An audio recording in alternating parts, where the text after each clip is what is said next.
In today's video, I'll be showing you how to add moving averages on Tradingview. To start with, you want to open up Tradingview and just get a chart open and ready. Once you've done that, you should be able to go to the top and see this section that says indicators. And if we click on that, it will bring open this window and we can actually type in moving average. Now it used to just be called moving average, but they have changed the name of it and added more moving averages, and it is now called moving average simple. So what you need to do is actually click this 3 times. However, as you can see, you do actually have to have a paid plan in order to add more than 2. So do keep that in mind when you are trying to add 3 of them. So I've only got 2 up here because I've only got basic plan.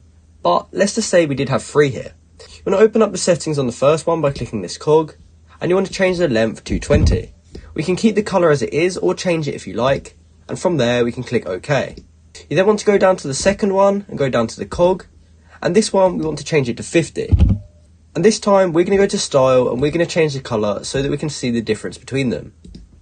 We can then go back and click OK. And then you want to go down to the third moving average and go into the settings.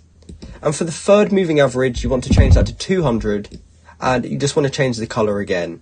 Now, as long as you have done that with a paid plan, you will now have 3 moving averages on your screen, all different colours. And you will have successfully added the moving averages onto your chart in Tradingview. So that's how you can add moving averages. I hope you found this video helpful. Thanks for watching.